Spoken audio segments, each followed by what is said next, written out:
بسم اللہ الرحمن الرحیم۔ یونس کے نام کا نقوش۔ یونس کو چاہیے کہ اس نقوش کو اپنے بازو پر باندھ دے۔ اب یونس کو کرنا کیا ہے؟ یونس کو اس نقوش کی فوٹو کاپی کروانی ہے، جہاں پہ خانہ خالی ہے نقوش کے اندر، وہاں پہ یونس نے اپنا نام، اپنی والدہ کا نام تحریر کرنا ہے، نقوش کے پیچھے اپنا مقصد تحریر کرنا ہے اور اس کی خوشبو لگانے دونوں سائڈوں پہ۔ یونس نے دونوں سائڈوں پہ اس کو خوشبو لگانی ہے، نقوش کو خوشبو لگاتے ہوئے اس کو بنوانا ہے، یا تو گلے میں آپ نے باندھ لینا ہے، یا تو پھر آپ نے دائیں بازو کے اوپر آپ نے اس کو باندھ لینا ہے۔ آپ کا پہلا کام ختم ہو گیا۔ دوسرا کام یہ ہے، یونس کو چاہیے کہ ظہر کی نماز سے پہلے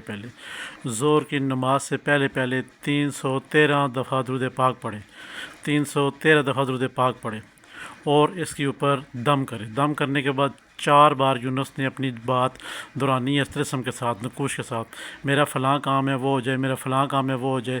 4 بار آپ نے اس کام کا بتانا ہے انشاءاللہ، اس طلسم کو، نقوش کو۔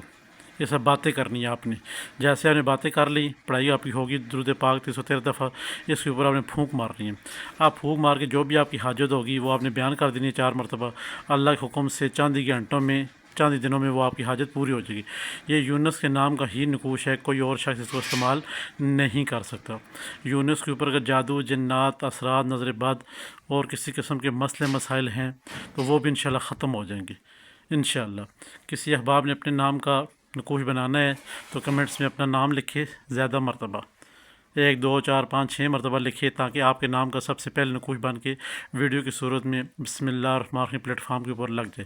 ہمارے چینل بسم اللہ الرحمن الرحیم کو لائک کریں، سبسکرائب کریں، شیئر کریں اور گھنٹی کا بٹن سے پریس کریں، تاکہ نئے آنے والی تمام تر ویڈیو آپ کی نظر ہوتی رہیں۔ اللہ حافظ۔